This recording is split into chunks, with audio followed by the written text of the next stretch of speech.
ఒక 6 ఎకరాలని 7 రకాల ఆకుకూరలు అనేది మీరు పండిస్తున్నారు కదా? 7 రకాలు పండిస్తాం. అవి ఏమేమో ఒకసారి మా వ్యూవర్స్ అందరికి చెప్పండి. పుండుకూర, పాలకూర, సుక్కకూర, కొత్తిమీర, మెంతం కూర, తోటకూర, పుదీనా, కోనగంటి కూర, 8 ఐటమ్స్ మొత్తం. 8 ఐటమ్స్ అన్ని ఇక్కడ ఒక 6 ఎకరాలనే సాగు చేస్తున్నాడు వ్యవసాయం. హాయ్ వ్యూవర్స్, ఈరోజు మల్లకల్ మండలంలో ఉన్న ప్రస్తుతం అయితే ఇక్కడ ఆకుకూరల సాగు అనేది చేస్తున్నారు రైతు. ఒక 6 ఎకరంలోనే స్టెప్ బై స్టెప్ అనేది పంటలు అనేది వేస్తున్నాడు. కంటిన్యూనే ఉంటుంది, సంవత్సరం మాత్రం గ్యాప్ మాత్రం లేకుంటుంది. ఆకుకూరల సాగు అనేది ఒక 6 ఎకరాలనే పాలకూర, పుండుకూర, మెంటెం కూర, కొత్తిమీర, పుదీనా ఇవన్నీ రకరకాలు వేస్తుంటాడు. ఇప్పుడు అన్న వచ్చేసి అన్న పేరు అన్న తెలుసుకుందాం. నమస్తేనా? నమస్తే. ఏం పేరు? మన పేరు గోవిందా. ఒక 6 ఎకరాలనే ఆకుకూరల వ్యవసాయం అయితే చేస్తున్నాం. ఇందులో ఏమేమి పంటలు వేస్తుంటావు ప్రజెంట్ గా? ప్రజెంట్ గా పాలకూర, సుక్కకూర, పుండుకూర, తోటకూర, కొత్తిమీర, పుదీనా, అన్ని ఆకుకూరలు ఎన్ని ఉంటే అన్ని ఐటమ్స్ మన దగ్గర దొరుకుతాయి. అన్ని దొరుకుతాయి. ఒక 6 ఎకరాలనే మనకి ఇన్ని కూరగాయలు వేస్తున్నారు కదా, కూరగాయలు మనకి విత్తనం అనేది మనం ఎప్పుడు తీసుకుంటాం? మనం గద్వాలు పోతే అవజే, కర్నూలు పోతే కర్నూలు కూడా తెస్తాం. అగ్గో కదా అని ఎక్కడ అగ్గో దొరుకుతాయి అంటే ఇంకా కర్నూలుకి ఎక్కువ పోము, ఈడనే ప్రస్తుతానికి అండి. ఎప్పుడైనా పోయినప్పుడు అయితే పట్టుకొస్తాం. 3-4 వేలు 5 వేలు విత్తనాలు తీసి పోస్తారు. ఇదే కాకుండా మన విత్తనం అనేది కర్నూలు నుండి కానీ గద్వాల నుండి కానీ తీసుకుంటున్నారు కదా, వీటికి మరి కీటకాల నుండి మీరు ఏం రక్షణ తీసుకుంటారు మనకి ప్రజెంట్ గా ఆకుకూరలకి? ఫర్టిలైజర్ గానీ మందులు? ఫస్ట్ గొర్రెలు ఆపిస్తాం. అంటే ఇప్పుడు ఇది అయిపోగానే ఓ చెంప గొర్రెలు ఆగుతాయి. ఇది దీన్ని ఇట్ట మేస్తాయి అట్ట ఆపుతాం. ఆగానే దాన్ని ఇట్ట గడ్డి వచ్చినాక పెరికి మళ్ళీ మామూలుగా మనం గ్రోమరు, డిఏపో ఇలాంటివి వాడుతున్నాం. ఈ పైన స్ప్రే మందు ఏం వాడుతున్నాం? స్ప్రే మందు కంపల్సరీ చేయాల్సింది. ఇంకా దోమ, పురుగు అవి ఉంటాయి కదా, కంపల్సరీ చేస్తారు. వీటిని పండిన తర్వాత మనం మార్కెటింగ్ అనేది ఎక్కడెక్కడ మీరు చేస్తుంటారు? నేను ప్రస్తుతానికి అయితే మల్లకల్ సంత నాకు తెలిసి, ఇంకా నా భార్య మిగిలితే ఊర్లో తిరిగి అమ్ముతుంది. నా భార్య అయితే అంతే. ఇంకా మార్కెట్ గిరికెట్కి అయితే పోను నేను. ఓకే.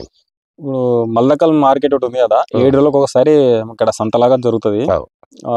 ఒక్క సంతకు వచ్చేసి మనకి ఎంత అమౌంట్ వస్తుంది? వచ్చేసి ఇప్పుడు అన్ సీజన్ కదా, 4,000 5,000 నడుస్తుంది. సీజన్ ఉంటే రేపు చీడపత్ల టైం అప్పుడైతే 8,000 6,000 2,000 పెరుగుతుంది. అప్పుడు ఇంకా పెరుగుతుంది. ఇంత 2 నెలలు 3 నెలలు మళ్ళీ ఎప్పుడు లాగానే. ఇప్పుడు ఒక 6 ఎకరాలనే అన్ని కూరగాయలు మీరు తీసుకెళ్తే మార్కెట్ కి ఒక మోతాదు తీసుకెళ్ళినా ఒక 8,000 ఆదాయం అయితే వస్తుంది. మంచి సీజన్ ఉన్నప్పుడు వారంలో 8,000. వారంలో 8,000. ఒకవేళ ప్రజెంట్ మన ఊర్లో తిరిగి అమ్ముకుంటారు కదా, అవును ఎంత అయితే అమౌంట్? ఇంకా అవి అంతే, ఇంకా ఒక 300-400. సో ఈ ఖర్చులు వెళ్ళిపోతాయి అంతే. ఒక నెలకు వచ్చేసి రెవెన్యూ ఎంత ఉంటది? అమౌంట్ ఎంత వస్తుంది? నెలకు వచ్చేసి 20,000 మిగులుబాటు అయితే ఒక 25,000 అట్లా నడుస్తుంది. ఒక 5,000 పెట్టుబడి పోతాయి. ఇత్తనాలకు వచ్చేసి, ఫర్టిలైజర్కి వచ్చేసి, అడుగు మందు పై మందుకు వచ్చేసి ఒక 5,000 పోతాయి. ఒక 20,000 బెనిఫిట్ అవుతుంది. ఈ లెక్కబడి చూసుకుంటే సంవత్సరంలో కంటిన్యూ చేస్తూనే ఉంటారా మీరు? ఏమైనా మధ్యలో? కంటిన్యూ చేస్తాం. మాకు ఇవి లేకుంటే కాదు. ఆకుకూరలు మాత్రం కంటిన్యూ. ఎన్ని సంవత్సరాలు చేస్తున్నారు ఆకుకూరలు? ఒక 9 సంవత్సరాలు అయింటది నేను చేయబట్టి. 9 సంవత్సరాలు అయింటది. 9 సంవత్సరాలు అయింటది. మనకి మిగతా పంటల కంటే ఆకుకూరల పంటనే ఎక్కువ డిపెండ్ అయినా. నేను ఇదే ఎక్కువ పెడతా. నేను చీడపత్తి మీద కూడా పెద్దగా లైక్ చేయను. చీడపత్తి ఒక 1/2 ఎకరా పెట్టుకుంటా అంతే. ఇంకా ఆయన 2 నెలలు తిప్పలు పడతాము. అప్పుడు కూడా దీన్ని పెట్టుకుంటూనే ఉంటాం. మళ్ళీ ఆకుకూరలు బంద్ చేసేది ఏం లేదు. ఈ ఆకుకూరల వ్యవసాయం అనేది బాగానే ఉందా? బాగుంది ఇప్పటికైతే. 7 అంటే మార్కెట్ కొంచెం నీళ్ళ ఇబ్బంది ఉంది కదా, వర్షాలు లేక మార్కెట్ కొంచెం బాగుంది. 7 కొంచెం బాగుంది. వీళ్ళకి ఎండాకాలం మాత్రం ఆకుకూరలు మాత్రం చాలా ఎఫెక్ట్ పడుతుంది. ఎండకి వడదెబ్బలు కానీ అని. ఆ టైంలో మీరు ఎలా పంట రక్షిస్తారు? పొద్దున్నే ఉదయం నీళ్ళు కట్టేస్తాం. ఎండ పొద్దున కడితే ఊగులేసి మళ్ళీ గబ్బులేస్తుంది అని పొద్దున్నే వచ్చి కడతాం. లేదంటే ఇప్పుడు ఈ టైంలో సాయంత్రం ఇంటికి పోతే అప్పుడు కట్టిపోతాం. అప్పుడు కొంగల బాధ ఉండదు, తొక్కదు కొంగ, కుక్కలు బొర్లాడవు, మనుషులకి ఎఫెక్ట్ ఉండదు అనమాట. ఎండ పొద్దున ఒక ఊగులేసినట్టు మళ్ళీ గబ్బులేయడము, ఇంకా ఎర్రగా అయిపోవడము అంతా అవుతుంది. ఇట్లా అవుతుంది. ఈ రోగం వస్తుంది ఎండలకి ఎక్కువ కట్టినామంటే. ఈ శంకు రోగము అన్ని తయారైతాయి. ఇప్పుడు ఆకుకూరలు వేసినారు కదా, ఇది తోటకూర కదా, ఇది తోటకూర దీన్ని కటింగ్ చేస్తారా మీరు? కటింగ్ చేస్తే ఎన్ని రోజులకి మనకి వస్తుంది? విత్తనం వేస్తే ఎన్ని రోజులు కటింగ్ మనకి వస్తుంది? 3 నెలలు 2 నెలలన్నా కంపల్సరీ వస్తుంది. 2 నెలలన్నా కంపల్సరీ వస్తుంది. 2 నెలలు వస్తుంది. 40 రోజుల కోతకు వస్తుంది. 40 రోజులకు విత్తనం వేసినా కాబట్టి 40 రోజుల కోత వస్తుంది. 2 నెలలు కోతకు వస్తాం. 2 నెలలు కోత వచ్చి మళ్ళీ ఇది తీసేసి ఎమ్మనే మళ్ళీ వేరే వేస్తాం. అదైతే పక్కంగా. మొత్తం అయితే సంవత్సరం పాటు మాత్రం ఒక ఖాళీ స్థలం లేకుండా మీరు ఏదైనా ఒక పంట అయిపోతుంటే మళ్ళీ నెక్స్ట్ కదా దాన్ని డిసైడ్ చేసి దాంట్లో చేసి అంత ఎరువులు ఏమైనా ఆపించుకొని మళ్ళీ ఎమ్మనే వేరే చేస్తాం. ఇప్పుడు ఇంతకుముందు పసలు ఉండే, ఇప్పుడు పసలు లేనందుకు సంవత్సరమే గొర్రెలు ఆపిస్తాం. లేకపోతే మా పెండేరు ఉండే మాదే వేస్తుంటాం. ఆకుకూరలు ఎలా వేసుకోవాలనుకుంటే సామాన్య రైతులునా ఏ విధంగా చేసుకుంటే బాగుంటుంది? ఇంకా అట్టేనే దీంట్లో లాస్ అనకూడదు, లాభం అనకూడదు, అట్టే పోరాడాల. గడ్డి పెరుకోవడం ఓపిక కావాలా, దానికి కొంచెం ఇంట్రెస్ట్ కావాలి, కొంచెం ఎక్కువ రిస్క్ పని ఎక్కువ ఉంటది. మన చీడపత్తులు అక్కడ కాదు, ఎలా మందు కొట్టి ఇంకా ఒక వారం వదిలేతాంలే అనేది ఉండదు. దాంట్లో గడ్డి మొలక రాగానే పెరకేసుకొని దాన్ని ఎప్పటికప్పుడు నీటి పెట్టుకుంటేనే ఆకుకూరలు లేకపోతే రావు.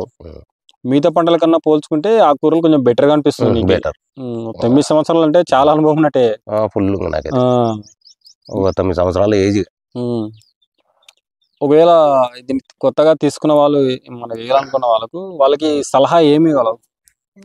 ఏం లేదు, ఇంకా మనం మామూలుగా సేద్యం ఎప్పటిలాగానే చేస్తాము. ఇంకా మళ్ళీ కట్టుకోవాల్సిందే. మన మిరప బెడ్లు ఎట్ట పోస్తాము, ఉల్లి బెడ్లు ఎట్ట పోస్తాము, అలాగా బెడ్లు కట్టుకొని విత్తనాలు గెర్రలు కొట్టి పోసుకొని మళ్ళీ 40 రోజులు కాగానే ఒక 20 రోజులు కానీ 20 రోజులకే గడ్డి పెరకడం, మళ్ళీ మందు వేసుకోవడం, స్ప్రేయర్ చేసుకోవడం పక్కా చేయాల్సిందే. అవి 40 రోజులు కరెక్ట్ కోతకు వస్తుంది. 40 రోజులకు కోత వస్తుంది.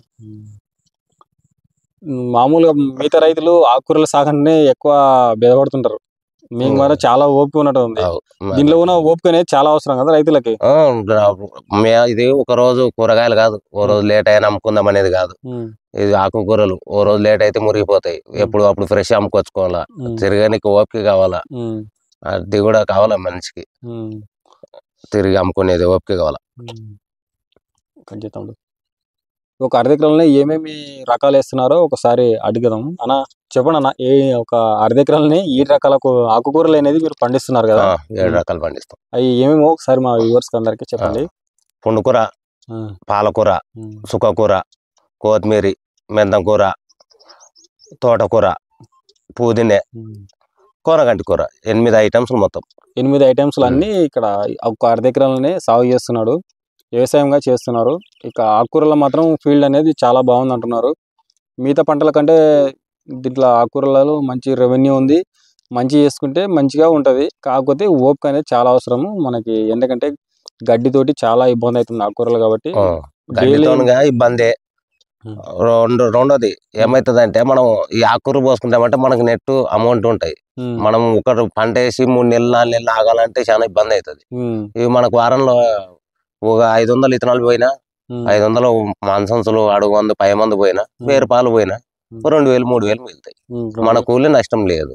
అది ఆకుకూరల సాగు అనేది చేస్తే బాగుంటుంది, మనకు నష్టం మాత్రం చేయదని అంటున్నారు అన్నగారు. ఓకే ఫ్రెండ్స్, ఇప్పుడు ఇంకోటి ఇదే కాకుండా ఒక ఉల్లి తోట అనేది వేసినాడు. చూద్దాం, ఉల్లి తోట కడుగుని ఒకసారి పోయి అన్నతో మాట్లాడించే ప్రయత్నం అయితే చేద్దాం.